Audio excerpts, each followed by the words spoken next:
Why does increasing soil carbon, why would you expect it to improve water holding capacity and natural flood management?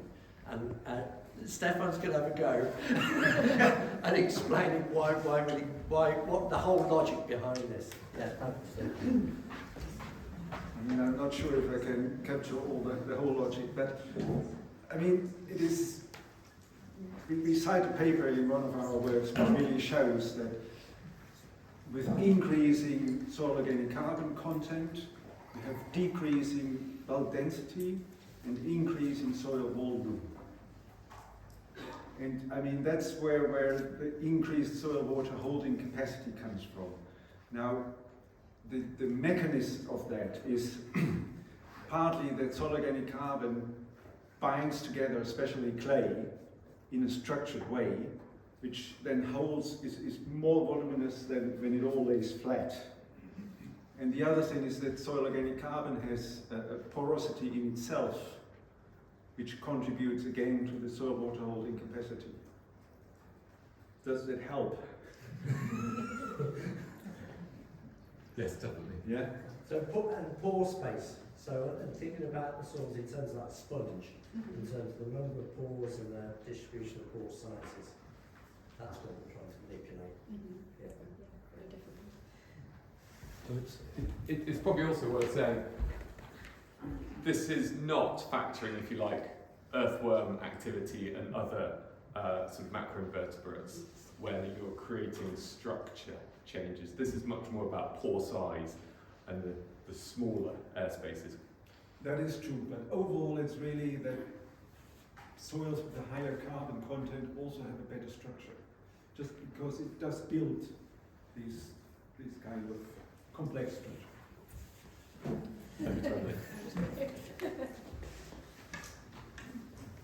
Great, thanks. So yes, we're going to talk now about how we've brought together the carbon and the water modelling together, which is sort of the main point of this project. So the project aims were to, as I mentioned, integrate the carbon and carbon data sets with the hydrological modelling to really understand the sort of multiple benefits that soils can provide in terms of water retention and natural management, but also from the carbon perspective. The use of the empirical data sets to improve the resolution and the understanding in both the carbon and the water storage capacities and the modelling approaches there taken there. And also consider the uplift potentials of the land use change scenarios that Jon talked about a little bit this morning, and how that might influence both the carbon and then also the water holding capacities following those land use change scenarios. And then also a link with biodiversity, the full diversity of the soil surface, and how that then also has interlinks and relationships with the soil carbon and also therefore the soil water capacities.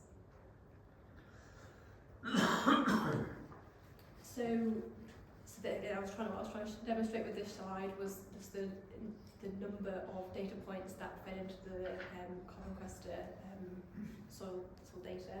I think sort of touched on a little bit this morning when we were talking about that empirical data set. But just to again highlight that it was covering, it was measuring soil organic carbon, but also soil bulk densities, and of course multiple fields, across multiple soil series, across different soil types, and also across different land covers to try and pick up some of that environmental variation and the land use change scenarios and how that influences these sort of soil properties.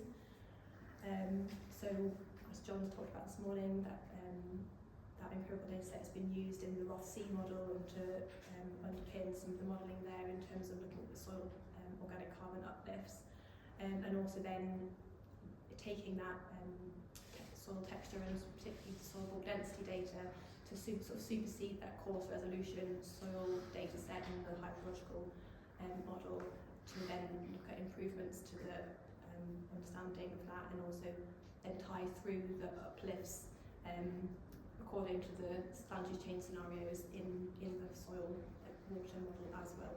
So we're sort of tying together, starting at the same starting point and looking at the same uplifts, so we can sort of start to be a bit comparable in the carbon and water modelling approach.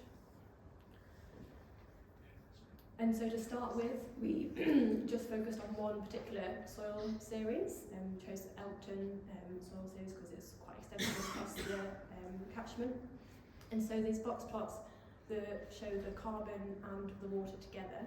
So the set on the left, the soil carbon, that's sort of a pull through from what Jon was showing this morning, and then just again highlighting the variability. So even between even within a certain soil series and also within certain land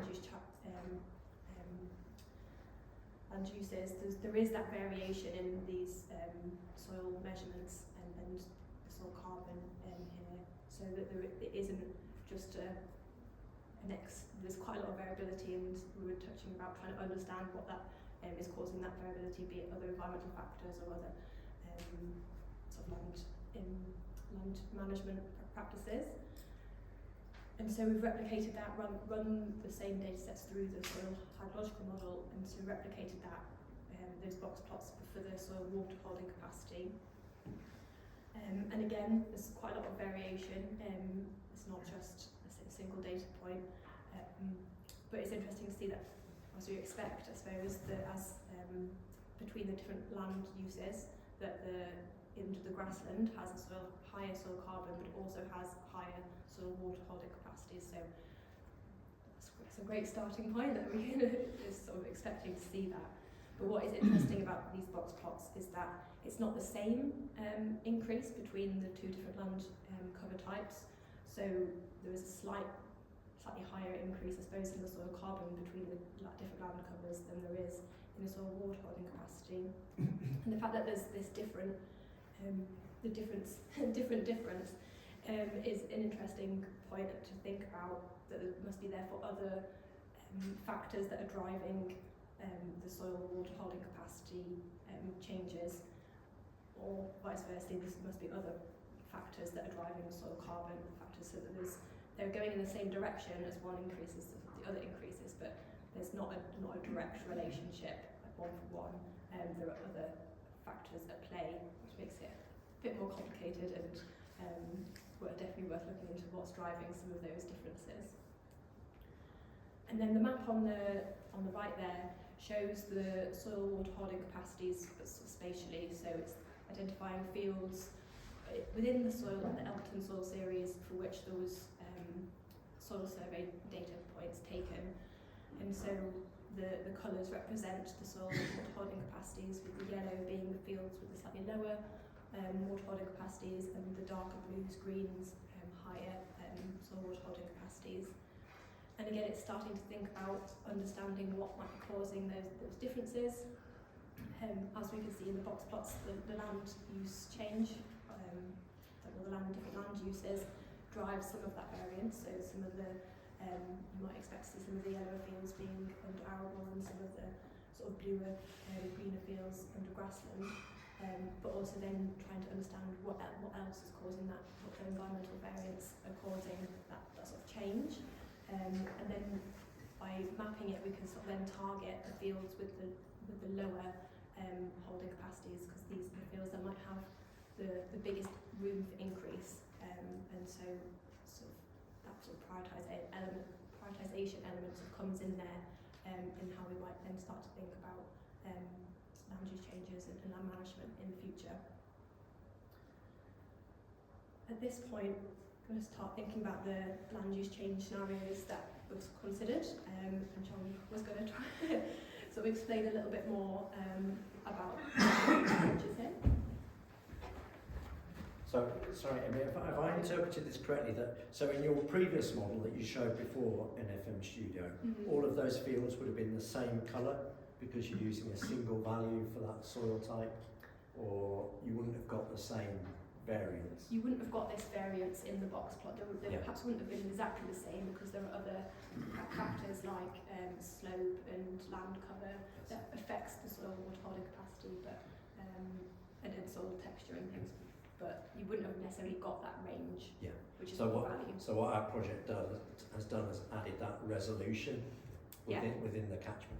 Yeah. Excellent. Yeah, thank you. So I jumped up at this stage, because I've shown you this figure before of the model output for the improved grassland and for the herbal lays, but I've added the floodplain meadows.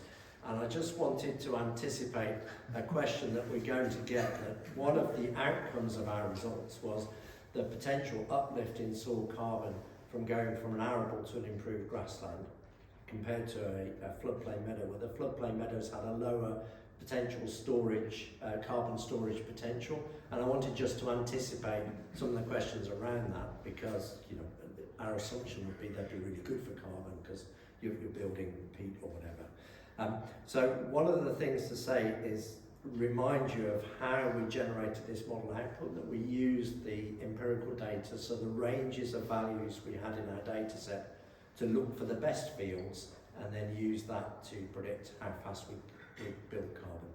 We have a smaller set of floodplain meadow fields, in the order I think of 40. So we have a smaller subset, so it may be we're not capturing the better fields. So that's one reason why we might be seeing this lower capture in the floodplain meadows than the intensive grassland. But another reason might be to do with this balance between carbon inputs and carbon loss.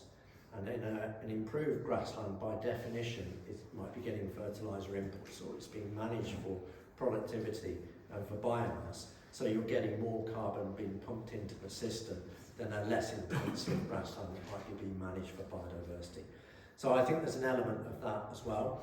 But we're not saying that all the floodplain meadows have a lower carbon storage potential than improved grassland. We're not in a position to say that.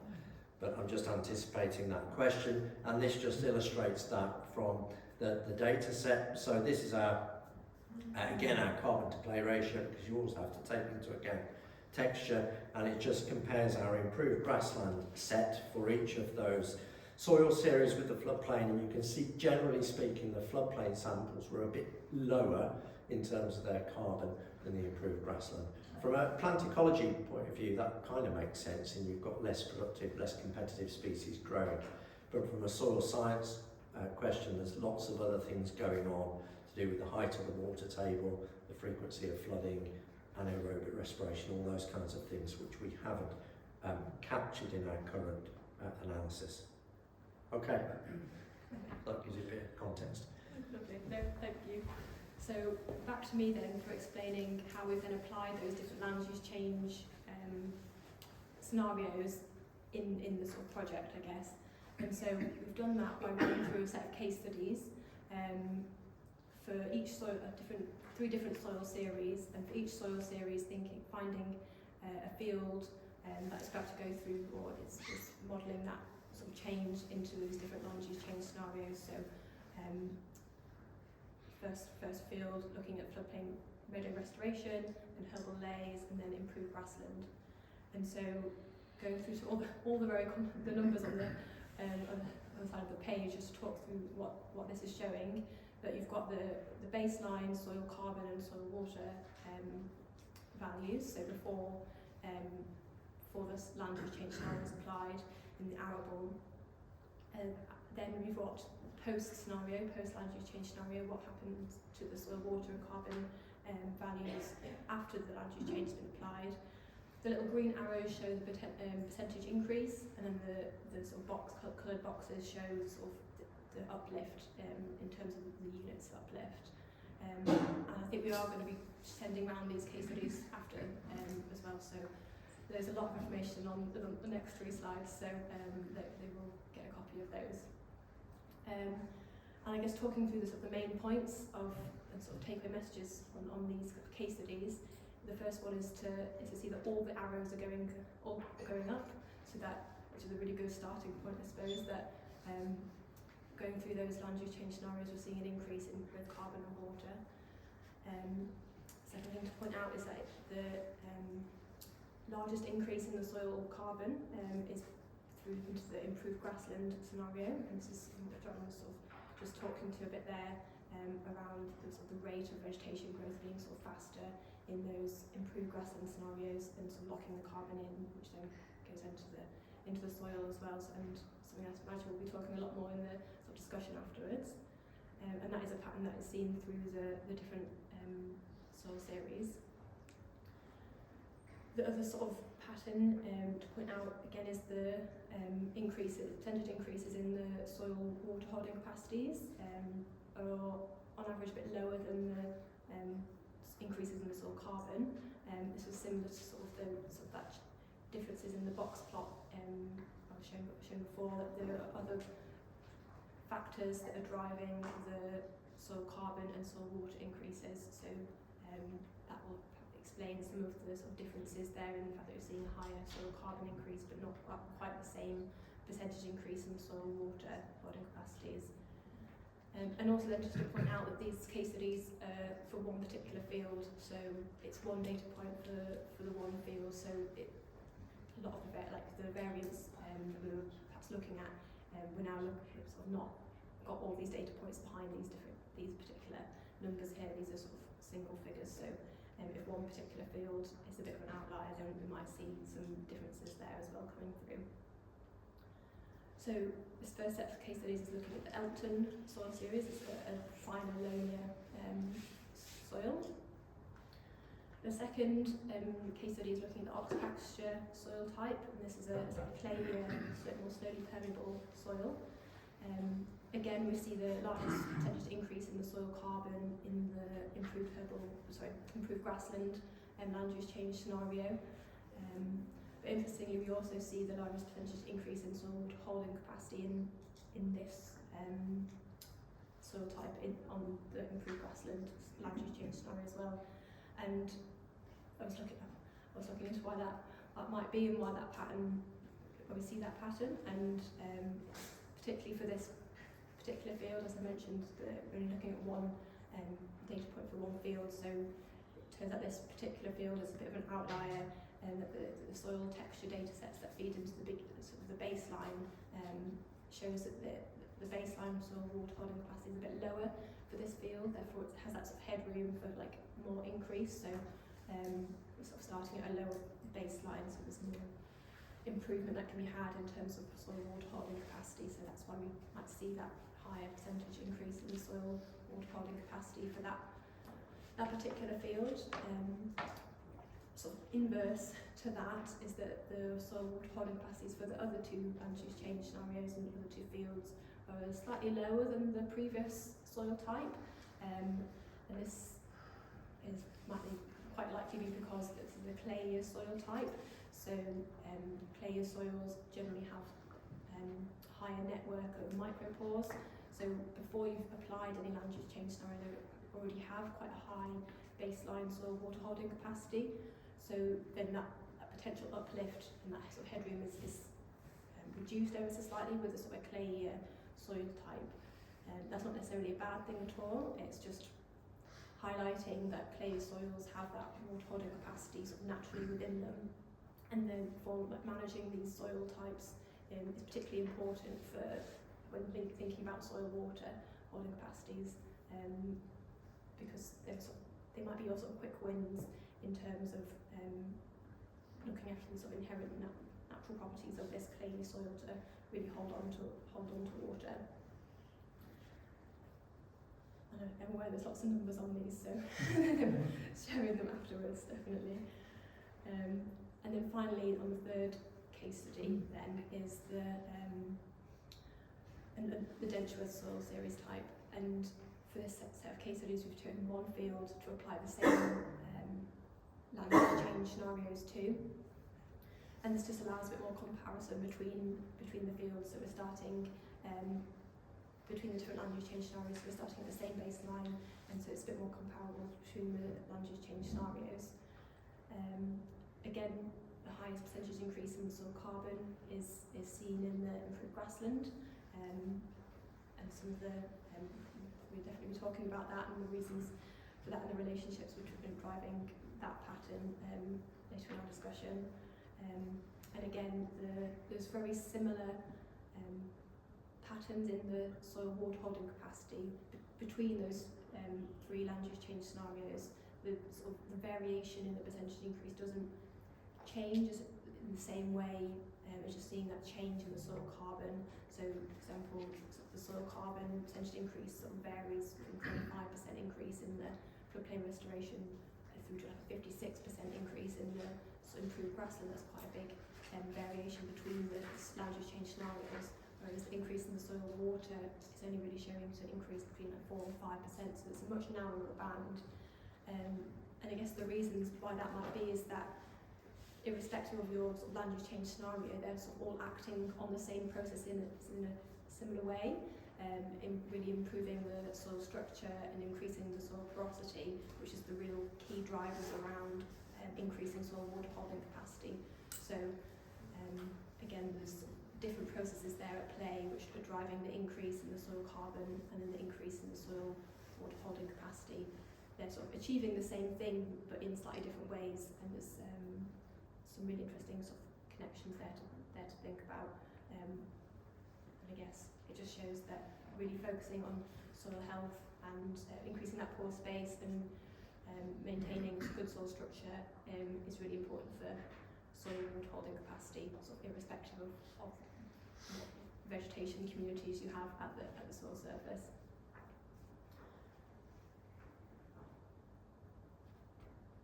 So I'm aware I've said through those case studies again, but we just wanted to finish before we go into a bit of a discussion around the sort of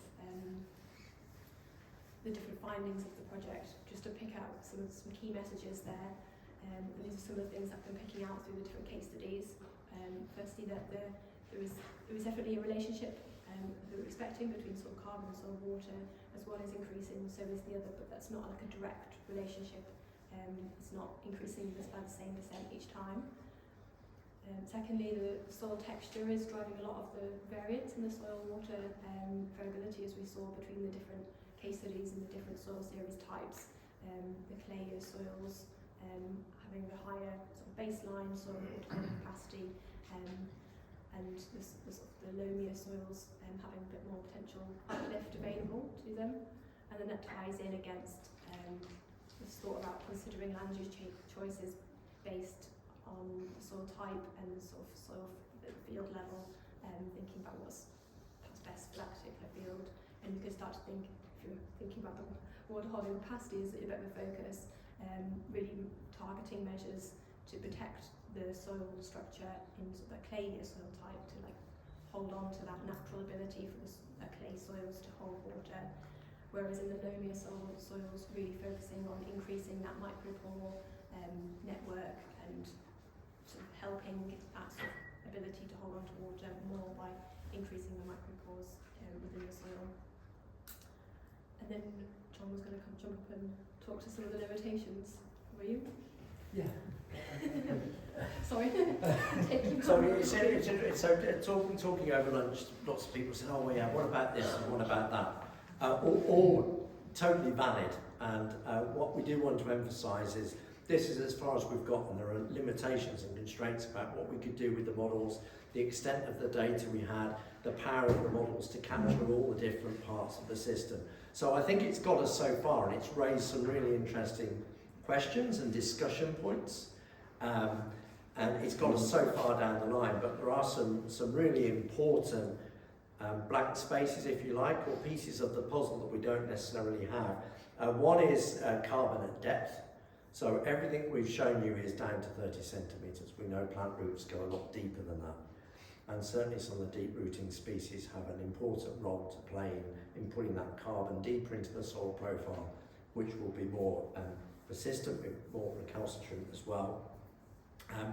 That second one there, the carbon modelling, if you look at Rothsey on the internet and you download the documentation, the first thing it says is this model is only appropriate for aerobic soils. It's not been designed for waterlogged soils. So we started using Rothsey in the NEIRF 2 project for the fields that were away from the river, and we're now using it for the floodplains. So we're not really capturing those processes to do with re-wetting, and that was raised by, I think, Lydia earlier. And a very interesting conversation with colleagues at CEH in Lancaster last week about this, about the getting the balance right between emissions of nitrous oxides through anaerobic respiration and where you want the water table. All of those kinds of things haven't been captured in our work so far. So that's frequent saturation and the saturated soils, the cycling of the carbon. So all of those things are relevant to the floodplains, and so there are these caveats around particularly the floodplain results, but I think it does raise a lot of interesting avenues for discussion and further work. Okay. All right. Brilliant. Just thinking the next one is, yes, so this is Chris's line. So we're back to really where we started the day. Hopefully we've managed to bring you along the baselining, the uplift, the modelling of the hydrology, and now what happens when you model that uplift and the hydrological consequences of that. So what are the take-home messages that we propose take-home messages? You can't do anything unless you're measuring it, and don't wait for the perfect measurement tool or model. Start with what you've got, what's available. Ideally something which is comparable with others in catchment and locality. I would say that, I declare my interest in CarbonQuester, but you should be looking at taking measurement and baselines. We have got in brackets, there are funders in this room. So we were very lucky to be part of the Farming Protected Landscape grant scheme because we're in the Cotswolds, or most of the catchment is, and so we sweat that. But there's increasing appetite to understand this space better.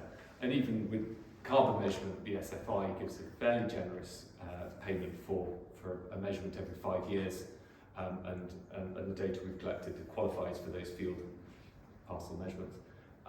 We are looking at modelling the Windrush and the Cherwell with the NFM studio. Unfortunately, we didn't quite make it through the grant. The limited grant funds left over from FIPL, we'll keep on knocking on that door, Scott, until it's all gone. But I believe we might be in luck elsewhere. And on the Cherwell side, we have an outstanding bid for the Water Restoration Fund to model the Cherwell. So all of a sudden you've got 3 neighbouring catchments all using the same hydrology modelling. 2 of those have all of this carbon baseline data. So we're really beginning to build a basin-wide picture. Secondly, improving NFM through incentivising soil health as a viable, measurable and effective pathway. Hopefully you believe in that statement, and if you haven't, we've not done our jobs very well today, but there are now means to get on that soil health restoration journey. I believe SFI might not be perfect, or at least this iteration, we seem to be going through a new iteration every few months, but the SFI does have tools in the box to get you on a management tweak as a farmer to get the cover crops in, get legumes pumping nitrogen and carbon back in the soils, and so on and so forth. And so, use those tools in the box to improve soil health and ultimately improve natural flood management as well. And then I mentioned this earlier, that at the catchment scale we can achieve NFM, but I think what we've seen here is there's a balance to be found between chasing natural flood management or chasing biodiversity or just chasing the carbon or just sweating every last square metre for crop production. There's a happy medium in optimising across the board, and ultimately if we just chase food production, we're not going to have a lot of land to farm at the end of the day in the baking, scorching, climate change heat, or if it's underwater, we might have to think about what crops grow. So hopefully those three messages are sort of resonating. And now really it's slightly, the ball's in your court now to really throw questions back at us. We're very lucky to have Dave Gasker in the room, who has agreed as of about 3 hours ago to chair a panel of myself and Emily and John, and I'm sure Stefan will have something to say, and there's lots of experts in the room, so we might bring in others. But I think this is an opportunity for the next sort of hour or so to really bounce these ideas around. We've also got a couple of interesting sort of finance and arguably off-taker perspectives in the room as well. So apologies now, I've slightly primed them that I might pick them out of the room to say a few things. But it would be great to hear all the way through the supply chain, not just the farmers and the production side, but also potentially investors and off-takers as well. Of course, Environment Agency, what's the Environment Agency's role in this? What policy levers could we be pushing and pulling to acknowledge the role of NFM in this way?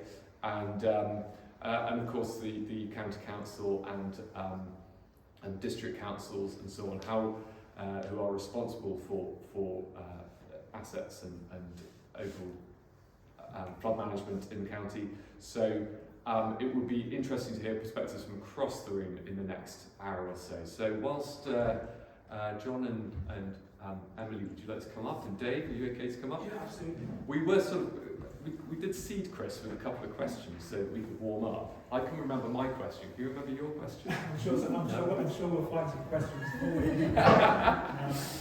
Can I just start by saying we've had lots of really fantastic sessions here, and I think FarmED continues to grow as this amazing place to have what are some very honest conversations about some sort of very complex things that we all really need to engage with, not just as individuals, but collectively with the organisations that we all represent. And I think, as Tim says, it would be good to hear from different organisations now as we go around.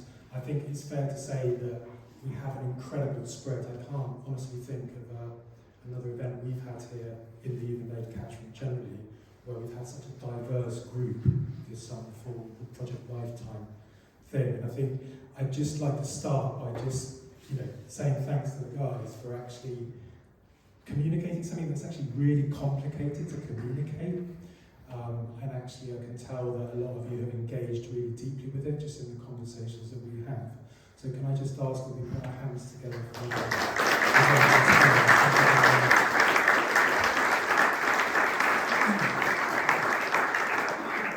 Introduce yourself. Yeah, so I'm David Gasker. I'm my new employment. I'm the head of natural capital for the Blenheim Estate, but I spent 20 years in the consultancy sector. I'm a hydrologist by background. I'm a very passionate believer in soil. And one of the most important things I think about the session today is we've looked at things in really, really great detail here at a very high science level, and I think you've done amazingly, guys. But the key thing is, if you look at the science that's most useful, at least throughout my career, it's basically trying to communicate the things that we can't see. And soil still remains. When I talk to people about this, you're sort of walking around in my new role, and I sort of try to explain to people about the importance of soil and water and stuff. It's amazing how just that basic thing about visibility of something actually constrains your understanding or the assumptions that you make about whether we have to do something or not. So the precursor to this is obviously we're in the middle of a climate emergency, we're in the middle of a biodiversity emergency. So one of the key questions that I'm going to ask, and we've had a lot of word about uncertainty and things like this, is actually what are the lessons that we've learned today about the things that we can do now whilst we wait for the science to evolve. So there's a few sort of things around there. Now, I did make a few notes, as Tim said, I sort of mentioned about 3 hours ago, and I'm also covering for somebody else. Okay, so I'll do my best to do that. So I'm not going to go into sort of massive amounts of detail, but I think it would be helpful to hear from those of you from different organisations what your perspectives are on the day that you've had today and the things that you've heard today. What are the things that sort of resonate with you?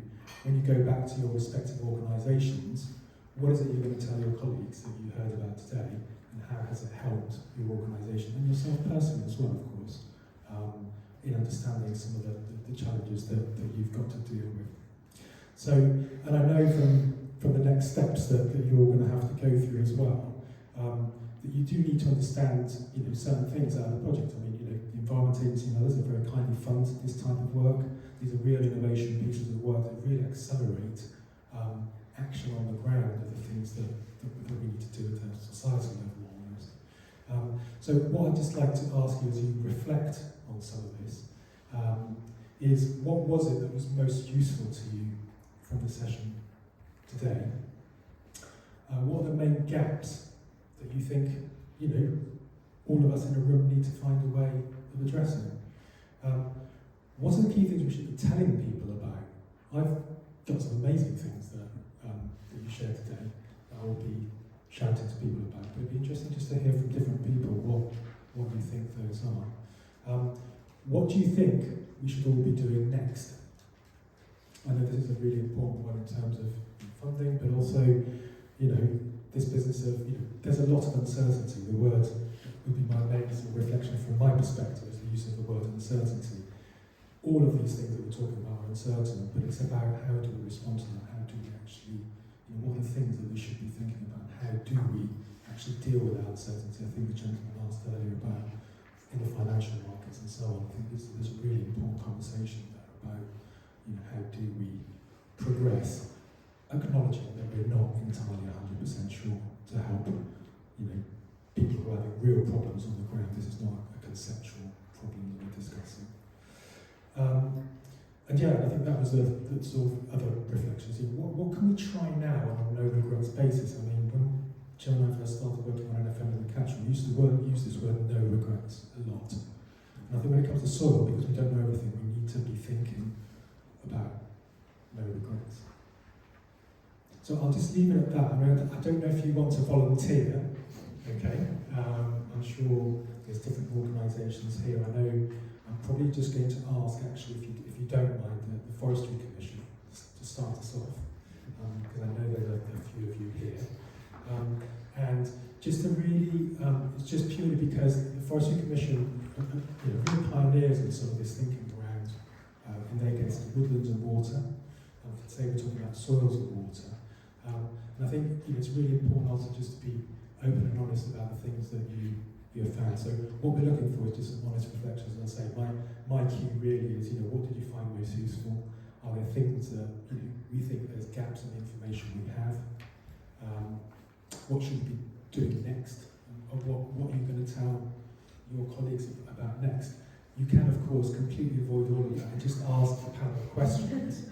But what I'm just trying to think about is just institutionally about, how do all the people here represented will represent different people?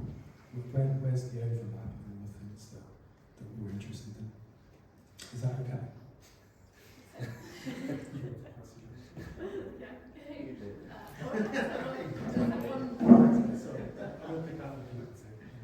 Thank you. It was very interesting. And just had one thing to think, what you were saying earlier, trees are very important in natural flood management. I was just wondering, as landowners and farmers, do they view trees as important tools for natural flood management, or are you more focused on soil and sort of herbal layers and improved grassland layers? I know the studies were based on those three land types, but yeah, like as farmers and landowners, do you think they sort of see trees as an important tool in flood management, or not particularly, and if not, why not? Sorry, I know that didn't answer everything that you said. Just follow up on what Charlotte said. We had this discussion earlier, Jon, in regards to, you were focusing on specific areas and not really going to the next level, which is the treescape and its involvement within landscape recovery, and the magnitude of carbon that actually is sequestered within trees, within landscape, within hedges, within scrubland. So, that's the next iteration. One thing I have found very, very impressive in regards to the Evenlode landscape recovery submission and delivery is the engagement with the farmers, with the land managers. I think that is intrinsic. Yes, that's a very, very important thing to take away from this, is actually getting in front of the farmer, the land manager, and having these conversations. They might be very difficult conversations, but I think it's very, very important for the success of a 20-year landscape recovery program.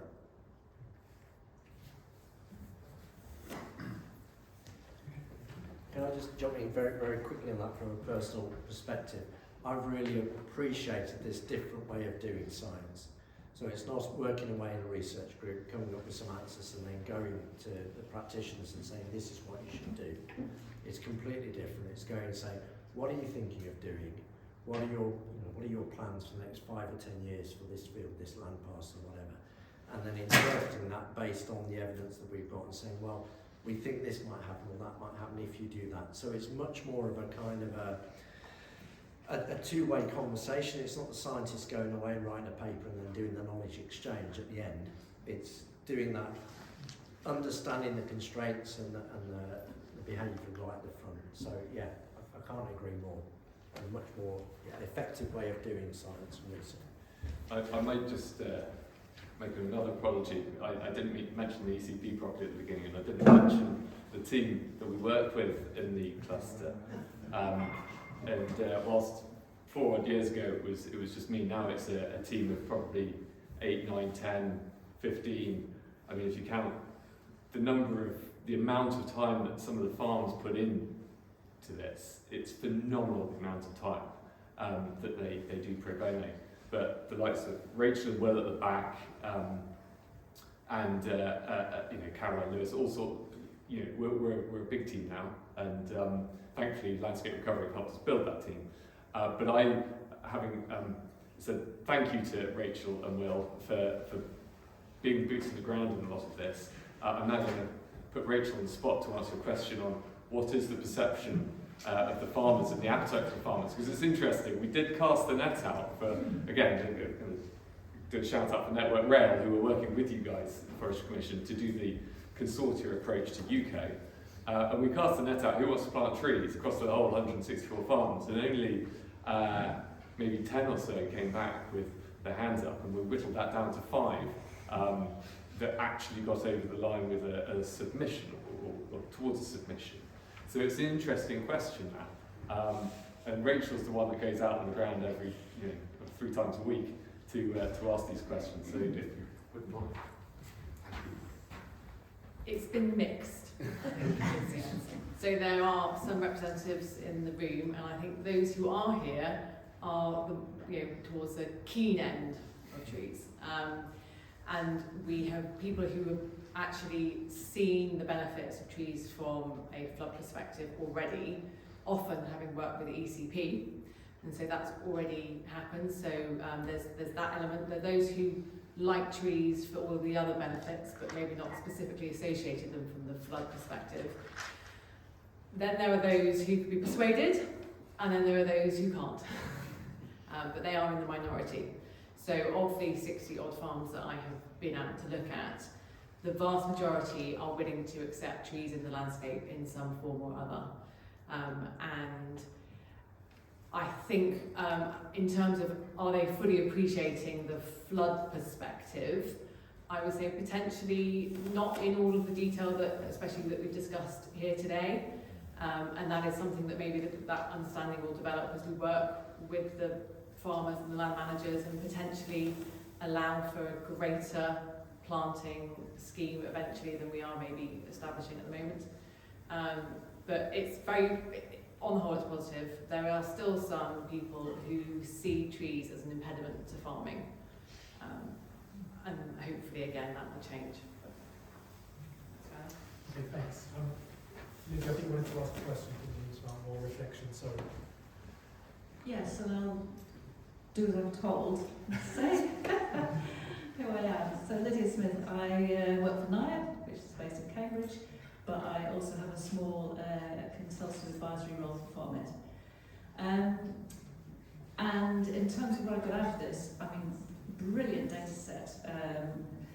It aligns, dare I say aligns, it certainly is really exciting for me. I'm doing work in carbon capture, looking at alternative cropping choices, of which herbal lace is one. So the water component, which we haven't looked at all, is really exciting to me. And I suppose my, therefore, question, comment. So I'm not going to irritate Jonathan by talking about the lack of data you have on the deep component of the soil. But what I wanted to say was that in these complex lays, for example, you have these very thick, deep, robust roots that form, and they are tunneling down quickly, even in the first year, into the lower soil horizons, well below 30 centimetres.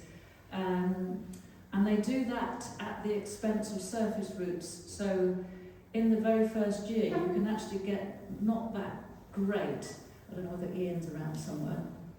Initially, there's not thick density of roots like you do in a grass sward initially, and that develops over time. So we are trying to find out what difference those types of scenarios are making in the deeper soil depths compared to the more shallow ones. That's what we're doing in my project. So I'm interested from the point of view of your work, when you looked at the herbal lays, because you have that tunnelling, and I know no meeting is complete unless I talk about sampling, but where you look at sample, you would know that it tunnels straight away down probably 10, 12 inches even in the first year, and then it starts putting out a lot of those side roots. So if you were measuring carbon content for a species like that, but there's lots of others, you would miss it, and if you looked at soil in the early components of that development of the herbal lay sward than if you look later. Second little point, if I have that on board.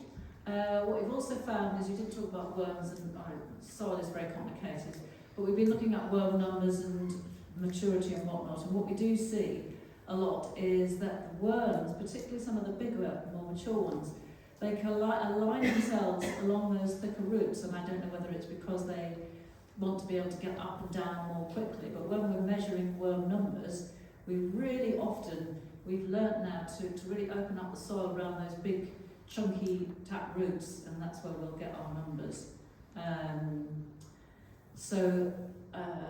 That may be part of the reason why we're getting very high worm numbers quite soon in these herbal lays. But that's a whole other area. Yeah, so that opens up the issue of different plant communities and their contribution to soil health and soil carbon, and there's quite a lot of activity in that area in terms of relating plant traits to different functions like soil carbon at different depths. So we have all of the botanical composition data from the floodplain meadow project. How many fields was that over? We did 51 just on the Windrush, and then we've done another 100 in the Evenlode. So we have a really nice data set on botanical composition. We have tables of plant traits, so like rooting depth and rooting architecture, above below ground allocation. So we can relate functional plant communities to the soil carbon, which we will do. And you're right, and as well as the distribution of roots in the soil profile, there's also the CN ratio, or the composition of those roots and how quickly they break down, and the cycling of plant material. It's all really interesting. So yeah, what you said is correct. If I come back on that a little bit. So I think one of the things that, if I could reinforce one thing today, it's let's not let perfection get in the way of progress. And this is a wonderful blend of academia and policy and farmers and so on. And I just think in terms of where we're at with the way that public money flows, and at the moment pretty much lacking private finance at the moment, it's predominantly on prescriptive, go and get your NOM 3 or your your SFI or GS4 or whatever you want to call it, herbal lays, legume lays, whatever, legume values and so on. So you've been prescribed these activities, irrespective of the outcomes, largely, let's say. What we are suggesting here is that we need to be thinking about what the outcomes of these activities are, so that you can then start to target where you put your NOM 3 or your GS4, whatever you want to call it. And so we are doing our best with the data that we've got to try and then, of course, how that plays into to private finance. There's there's a real lack of funds flowing at the moment for carbon into soils. And that's largely because there's no simple way of measuring it at scale, which we believe we're tackling, but we are really just targeting soil carbon. But of course that does need to be backed up, that actually you can be improving your soil carbon, but your soil structure is not improved, and ultimately soil structure could be playing more of a role in infiltration rates into aquifers and so on than just soil carbon alone. So there's all sorts of things that we've got to continue to explore, but I guess what today we're trying to get across is, if we're going after optimising field parcels for both food, natural flood management, carbon, biodiversity, where we do that and how we can do that with the tools that we've got at scale, and that's where Stefan and Jon come in. I'll leave it there. Okay, go to the next question. Thanks. Kate Russell, Natural Capital Consultant. And almost as if this was planned, Tim, my question follows on from that quite closely, actually. And it's a sort of two-parter. Your challenge was, what do we do when we go away from here? And get started, get baselining, get making changes. So my challenge against that is the additionality point. If you're looking for markets, how far do I go now, not knowing who my buyer might be, and how can I benchmark and record that so that I can try and capitalise on the value that I'm starting to develop in my soil. And then the sort of related point is your soil markets thing that you just alluded to there, Tim, which is, are you looking at soil carbon as a market? Are you looking at the supply chain? You're talking about optimising for food and biodiversity. Is the supply chain yet interested? You know, are you talking to the open fields of this world, or the Warburtons, or the Nestles? And are they ready to have those conversations? Because ultimately, you know, we really do need to draw in that private sector money to get the change at scale that we need. Thanks, Kate. I can rely on you to bring it back to how we make it work and money. Let me answer that in a slightly different way. When we did our natural capital economic valuation of landscape recovery, so the 5,000 hectares, it worked out, broadly speaking, at £8,000 to £9,000 per hectare of value from the ecosystem services provided through air quality, carbon capture, water attenuation, water quality, water resilience, community elements in there as well, public access and benefits of connectivity to nature. So the economic value is right up there.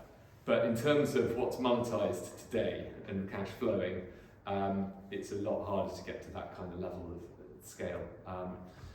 So how we're approaching it, a couple of different perspectives on this, and it's really great to see Jim from 3 Keel in the room today. So in Cherwell, we've got a NEIRF 3, another shout out for NEIRF there, looking at what are the markets and or who are the ready markets to invest in nature-based solutions. And 3 Keel works a lot on the lens model and are connected into the food supply chain nicely. We had Soil Capital here yesterday, which is an insetting carbon scheme. So we're not necessarily pegging our flag to any particular mast at the moment, open to all discussions. But actually, maybe Hugh, this is an opportunity for you to jump in with the work you're doing and the conversations the Oxfordshire Local Nature Partnership are having. There's a case here for insetting carbon within the landscape.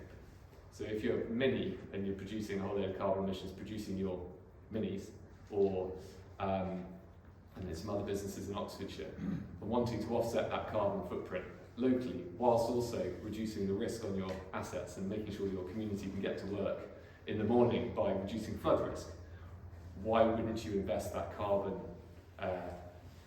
budget into also achieving natural flood management as well? And the same goes to the friends at Network Rail as well. If they're building concrete structures and investing in steel where they have to, can we have nature-based solutions to offset that? Not necessarily today, but in the next 5 years and so on, to also increase their resilience going forward. So maybe, Hugh, would you mind if I bounce that back to you in terms of what the fund is doing at the moment to try and get the nature markets flowing in Oxfordshire. Sorry, Dave, I'm sorry. So at the NMP, we've got a couple of projects, one which Tim's obviously mentioned, which is the NEIRF 3 project working with Three Key Soil Association Exchange. That sort of builds off an earlier project that we've started, which is actually part funded by Innovate UK, which is looking at building a sort of local nature market framework for the trading of environmental benefits and ecosystem services. And that's primarily set out on a nature-based carbon as the sort of primary market that we're testing it with. So, as Tim says, we're looking there across a sort of broad spectrum of carbon markets. Obviously, soil carbon is one, but also looking at above ground potential as well. Obviously, we have the woodland code. Building off both of those projects, we then have another scheme which we're working with Trust for Oxfordshire's Environment on, which is trying to create a sort of local revolving fund for investment into projects that will hopefully kickstart some of these initiatives. We've got about 200,000 at the moment in that fund. We're looking to grow that over the coming year or so, and hopefully that will then provide that sort of initial investment piece that people need to undertake that baseline work and to allow them to then actually enter into these markets. I think just building on the comment there about the insetting, the intention of the local nature market framework we're trying to develop is that it is for local businesses, local organisations to invest into local projects and hopefully unlock some of those multiple benefits. So it's not just about carbon sequestration offsetting, it's also delivering flood protection, biodiversity, increased access to nature and enhanced nature recovery across the county. And if I may just come back on the carbon programmes a little bit as well. We obviously have the Woodland Carbon Code already up. You know, government helped set that up, and it's a great platform now for us to effectively go with collateral to go and get investment into woodland creation, and that's exactly what we're hoping to do. And particularly with that Network Rail UCO, a consortia project, these are options to make it easier to get a tree in the ground, rather than have to front up the capital for a year. And so there's, and of our quick throw down of numbers, 5,000 hectares in landscape recovery, 500 hectares of tree creation, so that's 10%. But 80% of our carbon capture is going to be in woodlands. So that's a huge value to be able to get that mechanism moving. But of course, the soils of the 2,000 hectares of arable reversion in landscape recovery play an important role in that other 20% of the budget in carbon, but it's also an important role in making that space for water. And also that 2,000 hectares, once you start that mechanism working, with if only there was a soil code that we could all get behind, but there isn't. We are talking to a couple of different organisations, one Vera, one Regen Network backed, and so once we can prove it out on those 2,000 or 3,000 hectares, then we can go to scale across the other 40,000 hectares in the catchment and start getting it on the productive farmland as well as the landscape recovery portion. So going back to your additionality point,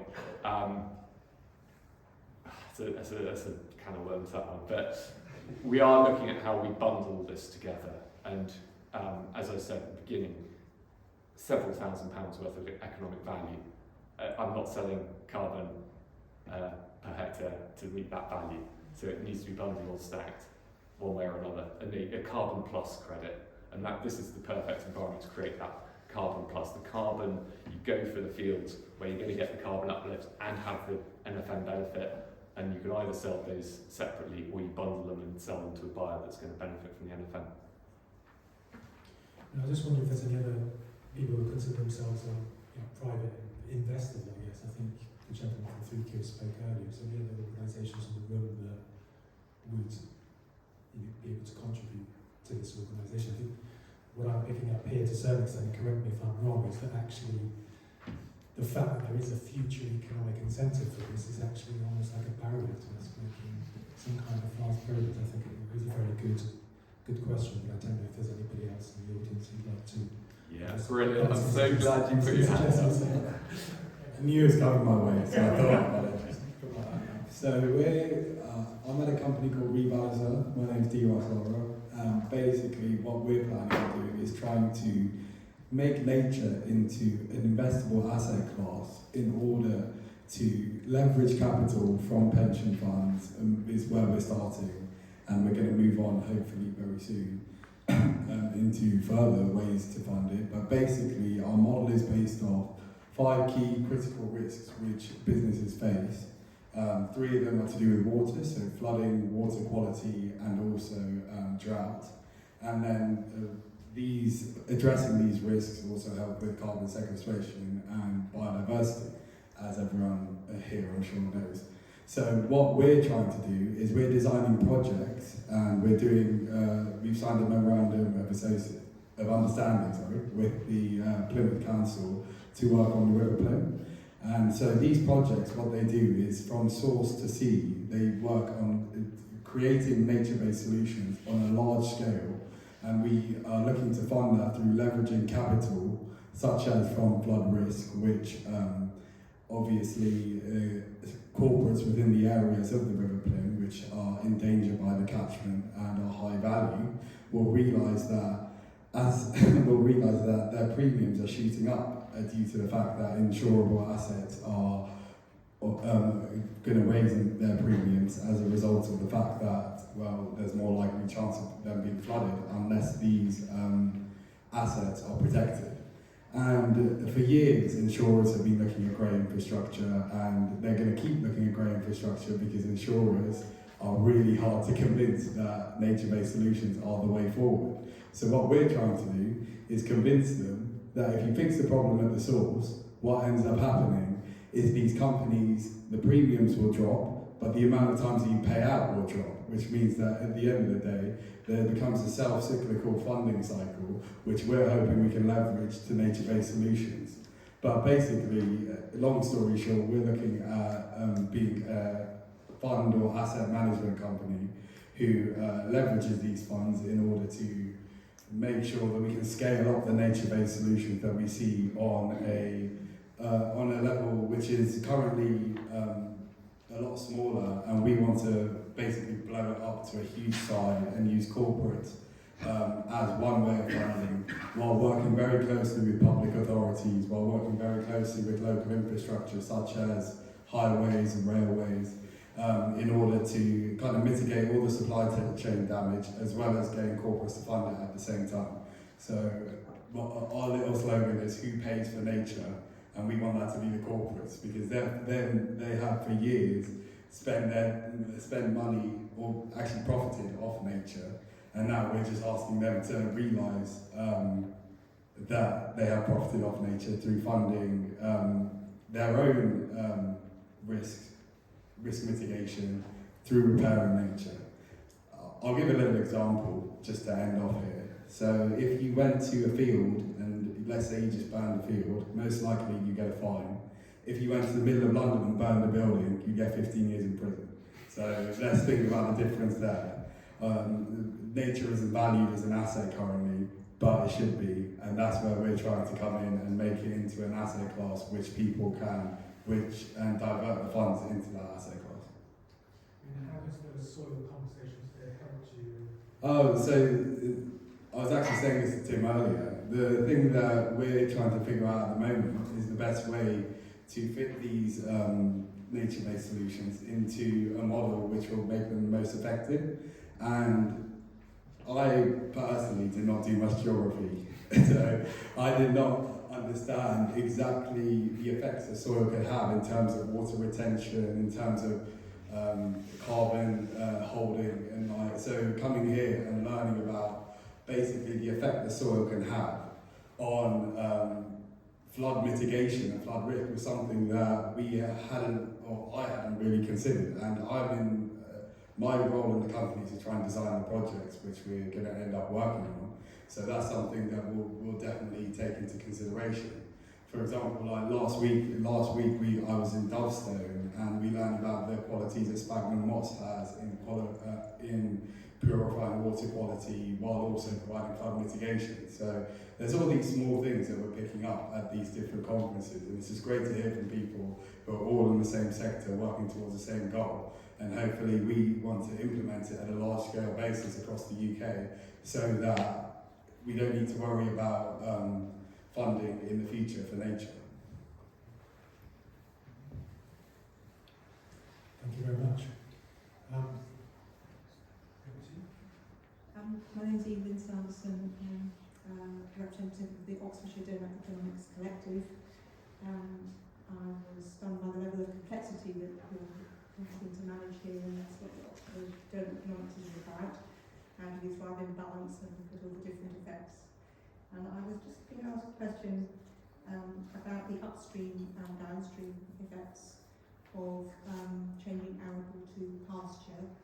Given the fact you're dependent on fossil fuel inputs, and that presumably it's going to increase our meat and dairy consumption if we change arable to pasture, and also about food supply chains, if we're going to eat local food, what the carbon impact of that is, and how you can factor in these wider complexities into your carbon assessments. I would love to be able to tell you exactly how much our cereal production in the Evenlode Valley goes down the throat of an animal versus into a loaf of bread. But we do have a wonderful mill next door that supplies flour and takes the grain off the land around us.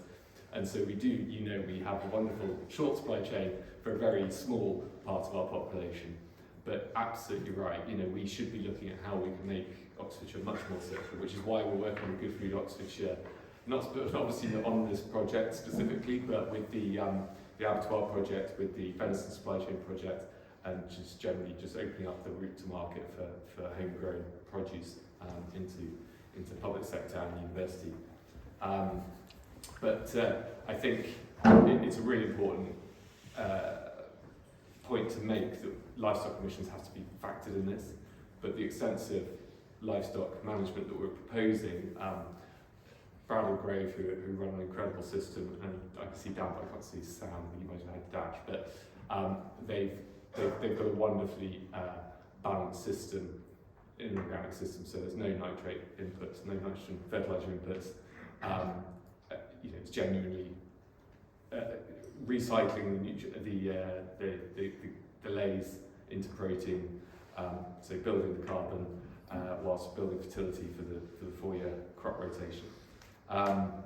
So we do need to think, we don't want to be offshoring all our impact, so we need to think about the food system and how we waste food and how we consume food and how we treasure animal protein and grow more plant protein, I think is a key point. We don't want to wash the baby out with the unintended consequences of all this are really important.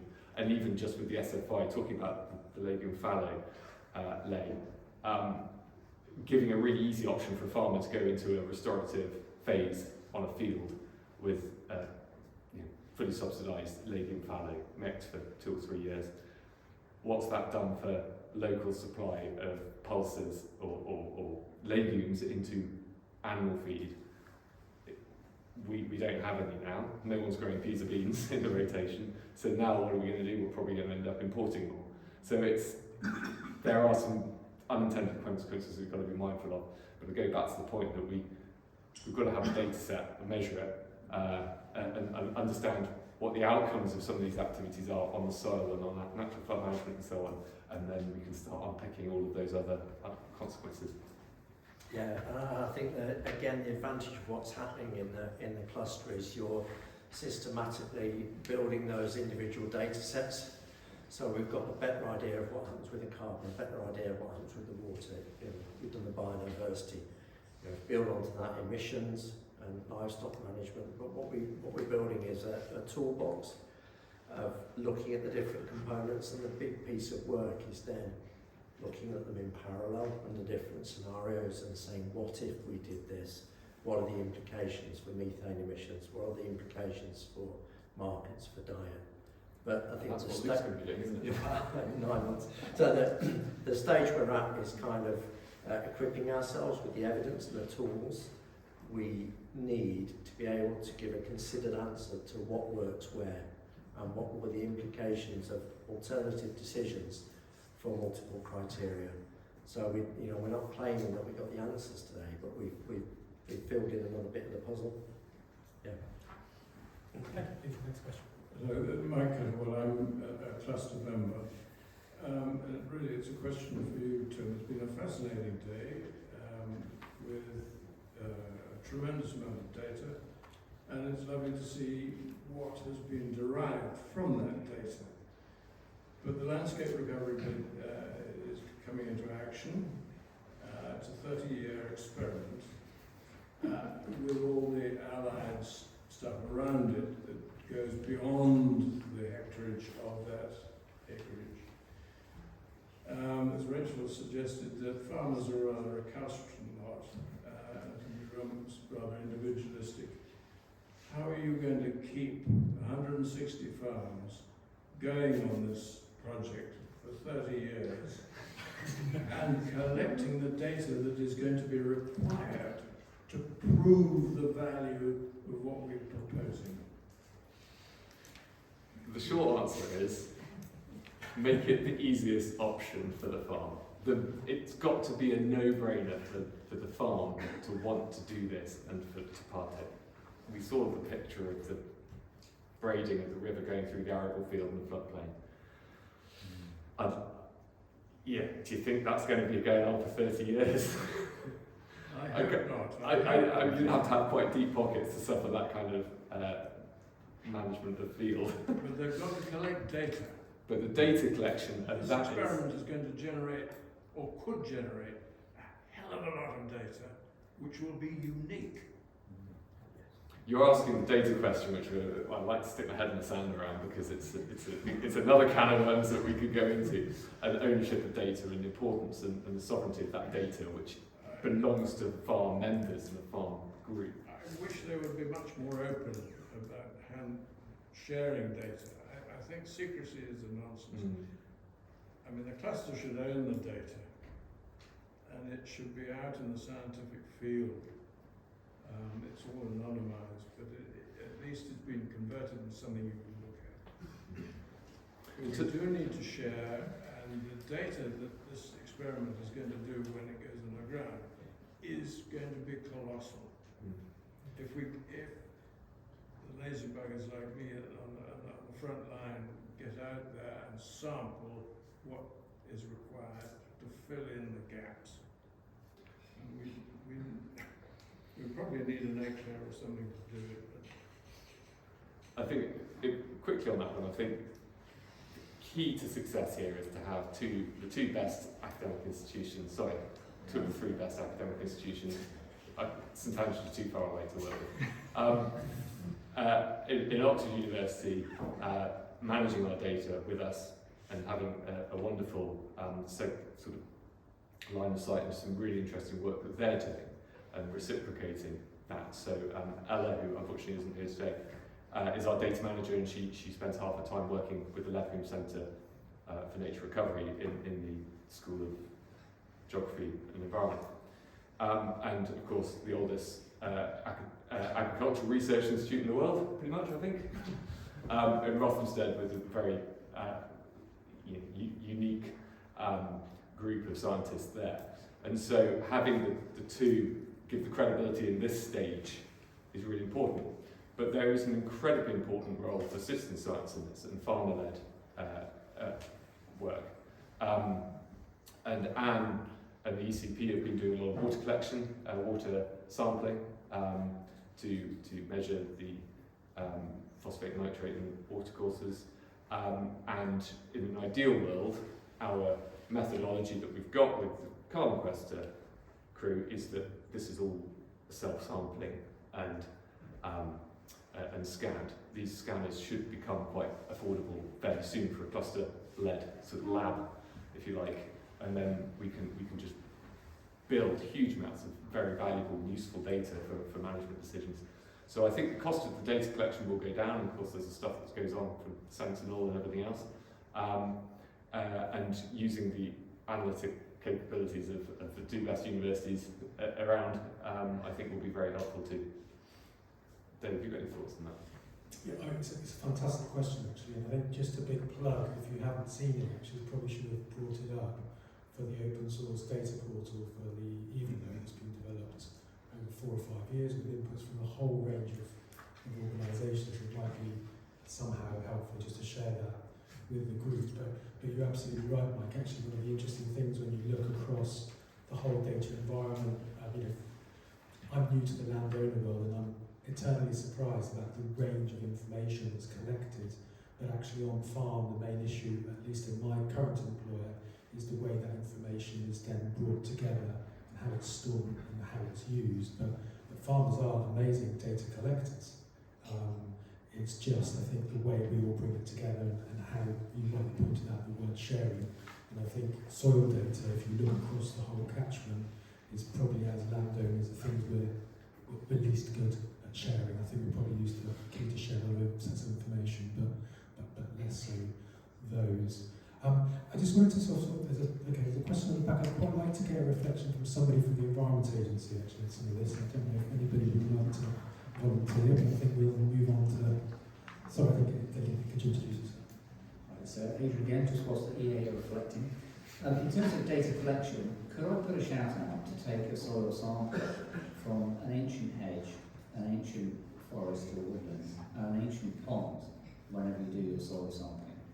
Because the DNA in that soil sample will give you your maximum carbon sequestration level for your location and your type of soil. So that's the maximum you should be able to get to. Thank you, good question. We did do a bit of base hedge sampling for that sort of benchmarking, headrooming, whatever you want to call it. But yeah, that's a good shout to look at where our...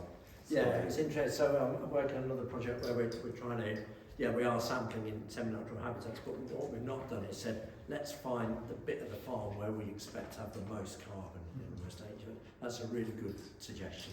Thank you. Yeah. Thanks.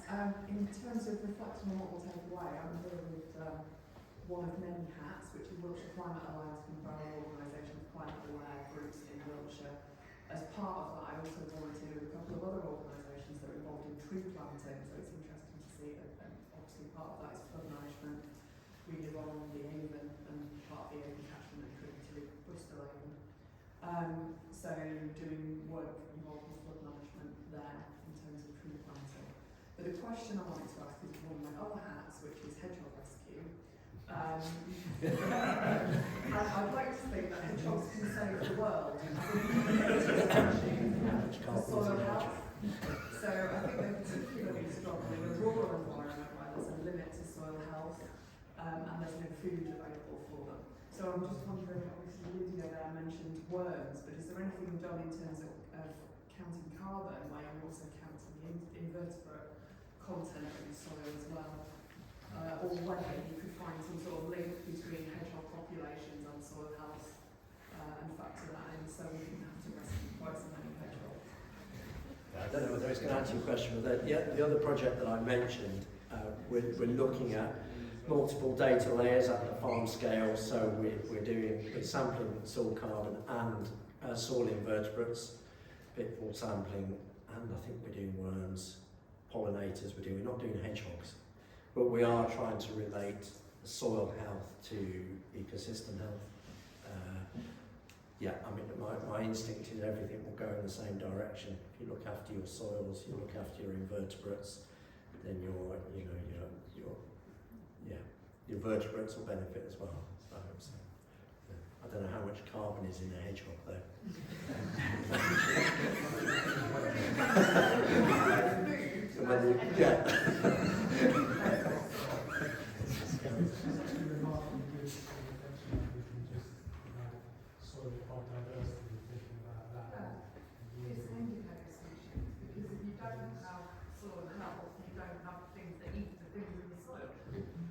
No, it's exactly how we tackled the landscape recovery approach. Was we broadly know what we need to do to reduce flooding and improve water quality, but it also needs to. We need to pick out some key species that we can say, do you know what, we've been successful with ecological connectivity or whatever. And so our 4 species were ranunculus in the watercourse, water voles, curlew, and a fast-stretching sort of blue sky eel. I wasn't allowed to put salmon in there, but even the eel's getting some raised eyebrows. But to be symbolic of ecosystem health, and a hedgehog could easily have been interchangeable with that. And picking some of the iconic species where we've got better data is really important. Going back to the citizen science, you know, whether it's bumblebee counts, butterfly counts, bird counts, and some of the sonic recording data, acoustic, that's the one. Acoustic data collection on the invertebrates is really important as well. It's all these different ways of measuring data, but some of the iconic species are perhaps still very important too. Tara Castle, aiding these trees. I'm just wondering if any research has been done on biochar and that role in helping soil structure and the holding capacity for water. Stefan's published on biochar. I'll sit down for a bit. Yeah, actually, sometimes back, not since I'm in the UK, but sometime back I did work on biochar in soils. So yes, it's a perfectly relevant method. So biochar is relatively inert. So when you apply a ton of biochar, usually you have it still after 10 years, because bacteria cannot break it down easily. So that works. It increases water holding capacity, it improves structure. What else? There are studies also that the microbiology gets improved in that sense. So yes, there's a lot of work. Problem is a little bit the production side. I mean, first of all, what kind of material do you use? I mean, you don't want to cut down the trees, you use biochar. When I did the work, we worked with crop residues, so straw or rice husk in my case. That is a way of doing it, but then you have to collect the material from quite a way, so your carbon balance gets a question. So it is a possibility, it can be a solution, but at what scale is the question. Does that answer a little bit your question? I would say, aside from the 500 hectares roughly of tree planting we're doing, about 500 hectares woodland under management as well, so there could potentially be quite a lot of brash and unviable sort of timber. And I know there's people in the room that are looking at biochar from willow. Is that right? And so there are people in cluster looking at it in a localised, you know, can we get a mobile kiln going to use some of this and stabilise that carbon, put it back in the ground, have the co-benefits, and then trade. But the cost of production looks quite prohibitive at the moment, but I know there's people that are really trying hard. Can I just lob in there as well, thinking about what Katrina Bass has been doing down on Longmead with willow, not biochar, but just composting for a couple of years, and she's getting fabulous results as a growth medium mixed with soil and so on. So I'm just saying, you know, within our two little groups, we watch out. Then, you know, there's some really, I think willow's got a huge amount to offer potentially as part of that mix. Do you think to compare biochar with composting, because composting does release CO2 and often methane, where biochar may release less. They'll have different characteristics in terms of fertility improvements. Maybe a judicious combination of both. Jon Storkey, farmer near Hornley Marsh. Has there been any dialogue with the planning authorities, specifically on potential ramifications of a a garden village of up to 5,000 houses. This can be built in the next 5 to 10 years outside London.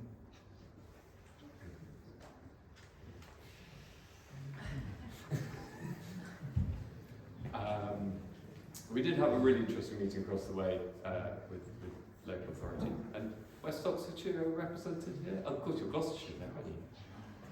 Gloucestershire, Cotswolds aren't represented today. But we are in dialogue about all sorts of different things in different departments and so on. But you're not the first person, that's for sure, to raise, why are we chasing after a bit of carbon when there's huge areas of tarmac or concrete going down? But at the same time, I'm not going into local government to have that scrap. But I think it's important that we don't disconnect the two.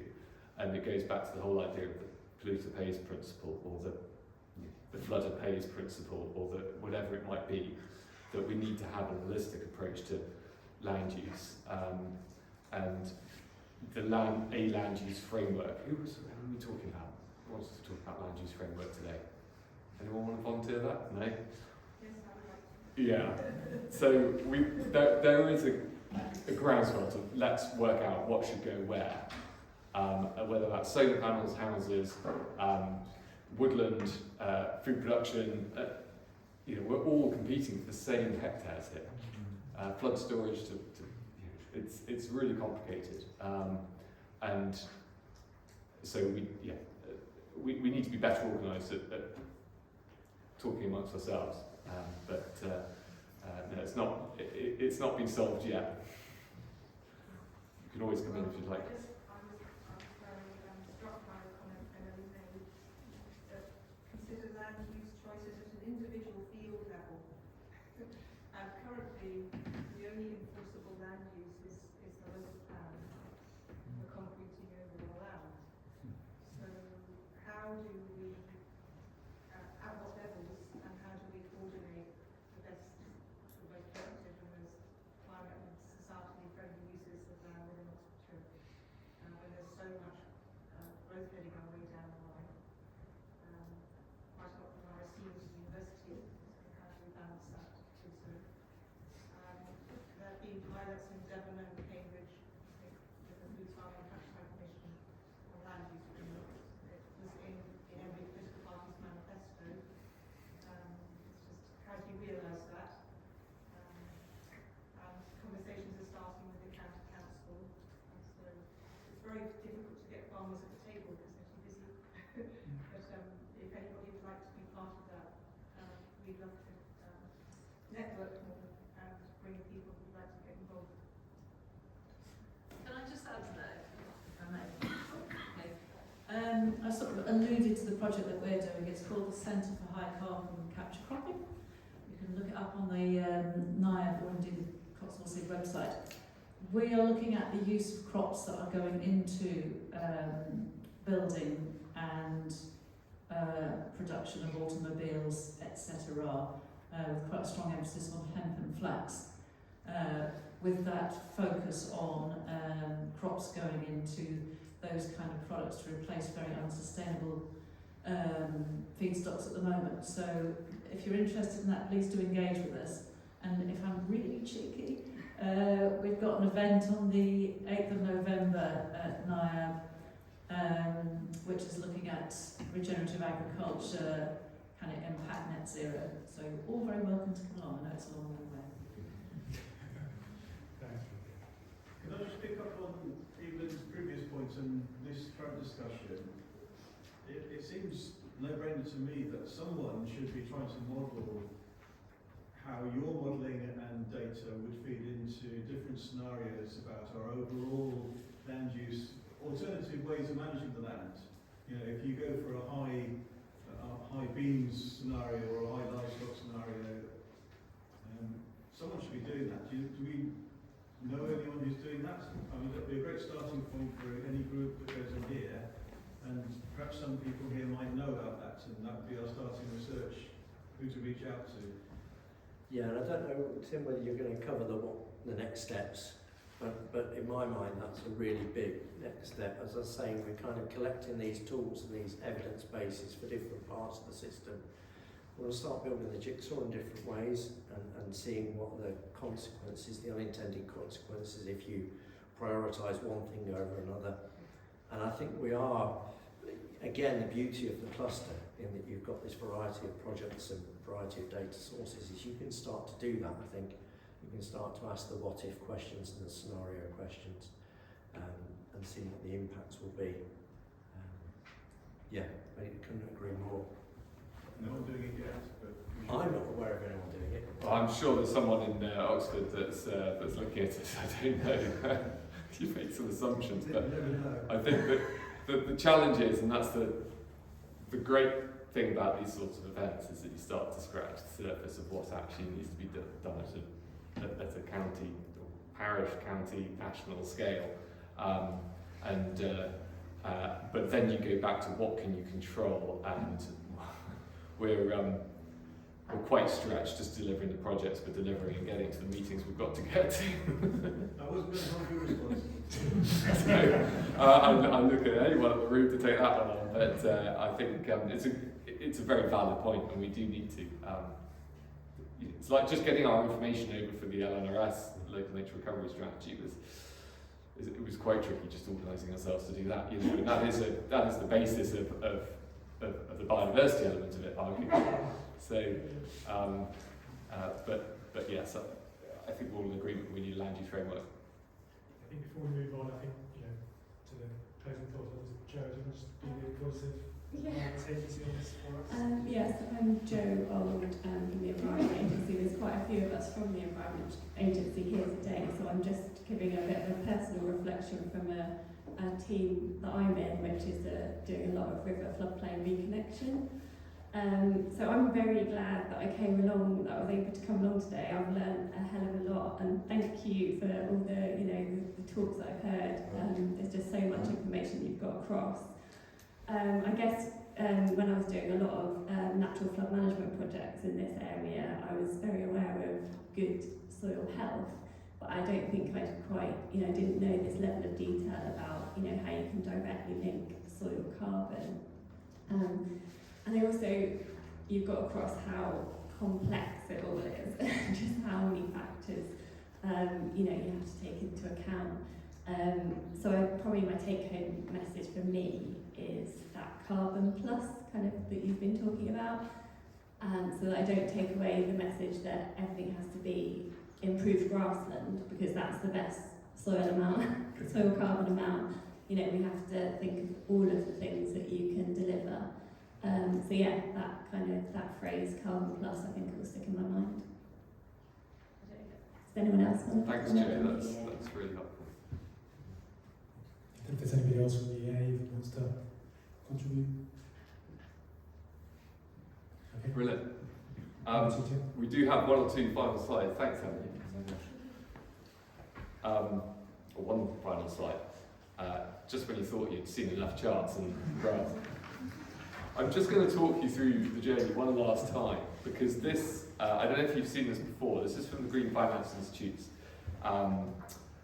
Green Finance Toolkit, I think it's called. And it slightly explains our journey, but also one which I think we should all consider when we embark on these journeys, and where your role fits into that worm. I call it a worm, it's called a snake everywhere else, but we're talking about soils, right? So it's segments, snakes take up segments. And so, yeah, we all have a role to play here, as I think Dave's wonderfully chaired from the floor. Initial project scoping, and this is very much where we were 3 years ago, but it's been brewing for 10 years with the Evenlode Catchment Partnership and other projects and other farms doing some brilliant things, drawing on those inspirational projects from individual farmers and brainstorming among ourselves, the likes of the supplementary bird feed and so on. Identifying working with the sellers. Well, the sellers in this instance are pretty much the farmers. So we set up a farm group and aggregated ourselves. Baseline and estimate ecosystem services. Well, hopefully the bit at the beginning with Stefan and Jon explained how we went about measuring that soil carbon, and of course the NFM studio on the hydrology front.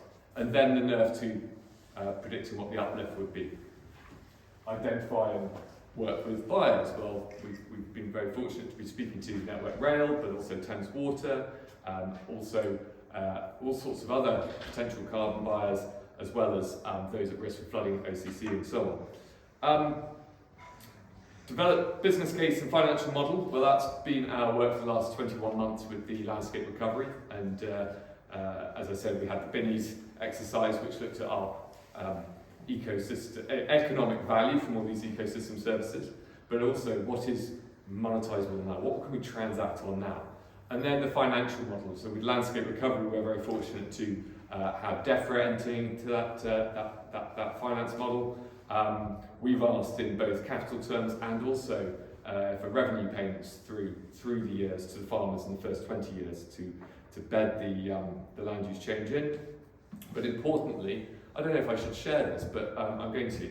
We're also pushing for DEFRA to underwrite the nascent markets, so natural flood management and the nutrient market, so that we can at least have security on revenue from the ecosystem services that we're providing, whilst we get them set up and working. Because we know these markets exist. There are examples across the country, but we just need to organise ourselves now at a catchment scale with the farmers, with the buyers, and broker that. Another shout out there with the NEIRF 3 is working through that fourth and fifth segment with Network Rail, with Thames Water, with OCC, with Scottish and Southern Electric, with anyone in the catchment or below, downstream of us that want to talk to us about how we can transact. Developing the governance structure, I mentioned we're setting up a special purpose vehicle so that we can take the investment in and then disseminate it through different share classes with the owner-occupiers, landowners and tenants of our farms in the project, so that everyone gets a proper share of the spoils. Identify and work with investors. Well, we thank you very much to Rebound to Earth for coming today. Not that you're investing, but maybe. And we have had conversations with a High Street Bank, and they're going extremely well as well. And so, you know, the money is starting to flow into these kind of projects. And then the tricky bit is establishing those legal contracts and closing the deal and getting that money through to the farmers. Again, with the NEIRF 3 project, we are closing in and hopefully agreeing sort of how that can work conceptually, and then with the guys at the bottom here, Great Yellow and Mitchell Moore's, Great Yellow on the sort of finance side, Mitchell Moore's on the legal side, creating that structure and a legal framework, the idea of conservation covenants, the idea of, what do we call it, responsible bodies for BNG, and so on and so forth. You know, how can we make sure that this is all completely watertight, not just for the next 10 years, 20 years, 30 years, but into 50 years in perpetuity, because of the idea of permanence as well as additionality is of course very important. You can't just go and get all the funding to go and put these things in and then watch them rot and then collapse and not function in the future. So hopefully that's just run through where we're at as a cluster. But the important thing is to underpin all of this in good data and confidence, or at least start building confidence. You're not going to be 99% certain on the role of a tonne of carbon in a hectare. But how are you going to capture that carbon? Well, you're going to have better soil management, better soil coverage, better soil life, better soil structure, and that, all of those things, will also contribute to natural flood management. So whilst we're looking down the lens of carbon here, it's how do you get that carbon? That's a land management shift. It's your mob grazing, it's your better soil husbandry in crop rotation. So think about that. We can really get lost in the weeds of, oh, well, have we thought about that? Have we thought about that? It's about the general direction. We're using carbon here as a proxy for a whole lot of good stuff. So the carbon plus analogy, you know, it's a measurement of a whole load of good things. There are going to be unintended consequences that we always need to be mindful of. But and certainly whenever you're going to go into a transaction on carbon, you need to be thinking about the leakage. That's the unintended consequences of having to buy food from abroad or emissions from livestock or whatever it might be. So we're not ignoring those things, but I firmly believe getting that data and empirical evidence from the ground is really important. Using the model data so that you can look at a landscape scale as well is very important. And then finally, sort of our roles in the room. You know, some of us are more on the community engagement side and how we engage with those farmers and the land use frameworks and so on, really important. But the policy and regulation, you know, we've got to start actually pushing towards things like, you know, soil carbon codes or natural flood management sort of recognised as a proper tool in the box for this. And because without the confidence of government behind us and the Environment Agency supporting this, we're not going to be able to get that money flowing and actually get big impact on the ground. I am going to stop there. We do have a hand at the back. Ray. It's just one shout out for something that everyone can do when they get home. One of our localish MPs in South Gloucestershire, Ros Savage, is putting forward a private members bill to introduce the Climate and Nature Bill.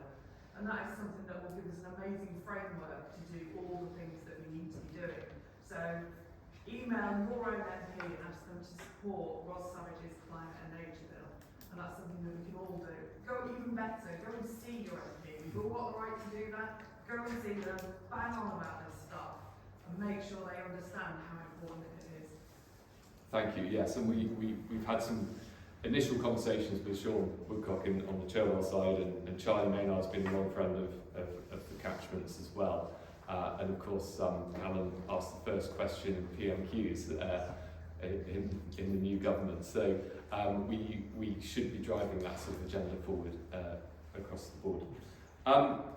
I think we are drawing now to a close. Before I do, two things. One is Tom Heap, he of great fame from Country Farm and all sorts of other things, is going to be here at 6:30 for a signing conversation and so on and so forth of his book. So please, if you do fancy sticking around, come and say hello to Tom. And secondly, a very, very big thank you again to, well, the funders, of course, but really for Emily and Jon, who have put ridiculous amounts of work into this, way beyond the project scope. And I very much look forward to seeing this written up and submitted as a paper. And those that aren't here as well, so there's obviously Chris, who's put a lot of work into this as well. And any more conversations you want around the sort of carbon quest baselining, do get in touch with me today or Chris Order, who's been in touch with you already. But otherwise, and of course yourselves, thank you very much for coming, because it's I was just overwhelmed by the response of the calibre of people that were coming today. I think Izzy and I, well, Izzy was nervous. I was never nervous. Everyone books late for these things. But this is like, do you think we're going to get above 40? I was like, yeah, of course we will. And no, it's turned out to be a really, really rich conversation, and we've learned a lot today. So thank you very much. And now, I think, bang on time, 3:30, it is the tour of the demonstration farm. And I really urge you, if you haven't been around the farm before, do come around. If you have and you want to see it again, please come in and contribute. So anyway, thank you very much.